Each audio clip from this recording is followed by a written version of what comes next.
Hello and welcome to Kate May Designs. Today we're going to turn wood-mounted stamps into cling-mounted stamps. First thing you need, obviously, is a wood-mounted stamp.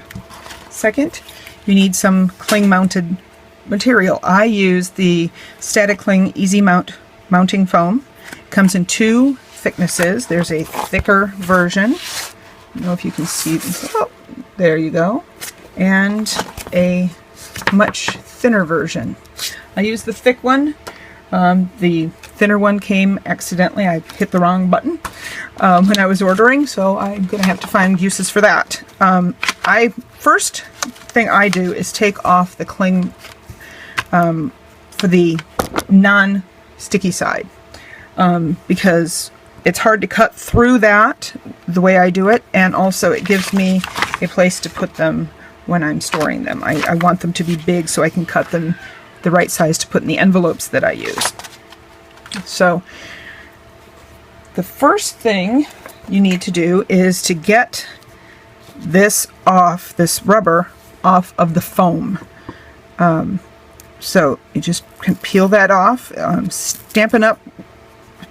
Stamps come off really easily.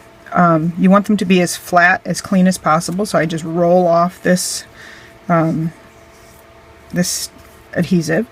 If they don't come off, you can use a hot knife. This is what I'm going to be using, as a hot knife, to kind of cut it off. Some of the stamps I've used have a lot of stuff on the back of them that needs to be cleaned off. Next, I'm not going to put it on the side that has the cling. I'm going to put it, or the cling. I'm going to put it on the side that has the sticky.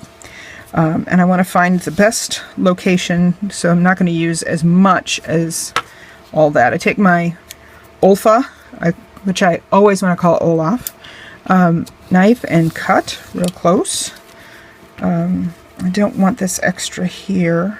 I don't know where I'm going to get a stamp that small, but I'm going to cut that off. And then I'm going to peel back the paper, and I'm going to tear off a little corner of it and use it to hold down the sticky. Before I started doing that, this thing would curl up and get on my hand, and it would be a mess, and I don't like messes. So I'm going to pop that on there and press it down. Now you can get a lot closer if you want. If you wanted to cut it out with a pair of scissors, that would work. I just don't like the extra step. I like it quick and easy, and that's not quick and easy to me. Now, you can at this point use an embossing buddy or some powder to get the stickiness off. I don't mind the way I do it. I try not to touch the sticky at all. So we're going to try it without it, because I've been doing it without it for a long time. So you take the knife and you go right on the edge, keep it parallel with the rubber, and then put it on the paper that you released it from. Keeping it parallel, go all the way around, take it off. See, now my fingers got a little bit sticky, but it's so much easier than doing it the other way, I think. Okay, go around. Now my eyesight is not that great, so sometimes I have to get in there real tight to see that I'm getting it all off. I like them to be completely close to the thing, so hopefully this shows up. You come in and go real close. Now there's a danger, if you tilt your knife at all, to cut on an angle and have less foam than you have rubber. That's a problem, so be careful. Try not to turn it in. If you're going to cut it straight down, don't cut more on the outside than on the inside. You can cut straight across the edge that way. Now, this is a screwdriver and a sentiment that says, "He who wins, who has the most tools wins."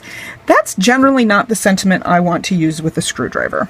I have plenty of others I have thought of to use with a screwdriver. So what I want to do is separate the sentiment from the stamp, and I'm going to just use my scissors, but I'm going to put a notch I'm going to notch this up. And why would I do that? It's not because I want to be closer to the screwdriver. Not at all. And I'm going to leave it like this. I'm going to clean up that little thing because like I said, did it sideways. The reason I do this, and I keep them with these funky little notches on them, they don't look pretty, but I keep them so that when I do want to put them together, they fit together just like a puzzle. And that way I know that they're going to be lined up when I want them to be.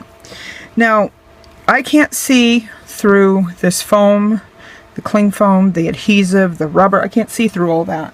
So lining this up on a card on a project is going to be difficult. So what I do is I take a straight edge and a gel pen. I just happen to have a white gel pen. You could use any kind of marker, any kind of pen. Whoops, it's very tiny.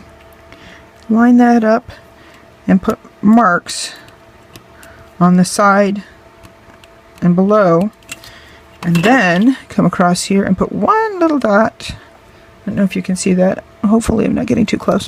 One little dot there and one little dot there. Then I take my straight edge and 2 points make a line.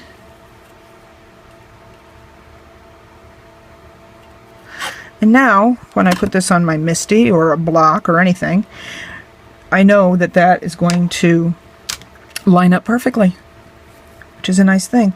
Now, when you get into this project, and believe me, if you're going to unmount all of your wooden stamps and you've been collecting as long as I have, it's a huge project.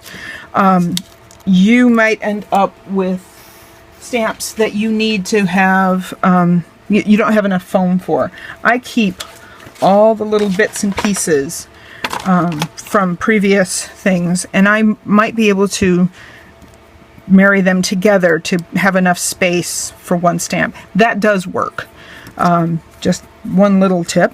Another, don't get too close to the hot knife. Like I said, my eyesight's not that great, so sometimes I get real close to see that I'm getting right at the edge. And when my hair is down, long and down, I've heard that hiss and pop and the smell of my own hair burning. Not a good thing. So, you know, be careful with your hot knife. It gets up to 450 degrees, which can really do some damage to your skin, your hair, all that stuff. Don't ever touch it when it's on. When you do use it, it does tend to get a little mucky. It gets dirty. So I clean it after a few mountings, and what I do is I hold it down with my Olaf and my Olfa, I should say, and I just kind of scrape off the crud. Hold it down. It works better on the edge, but because the edge is kind of out of view, I'm doing it this way. And there you go, nice, clean, and ready for the next project. I don't do this every time. I do this when it gets really disgusting or when it starts to smoke a lot.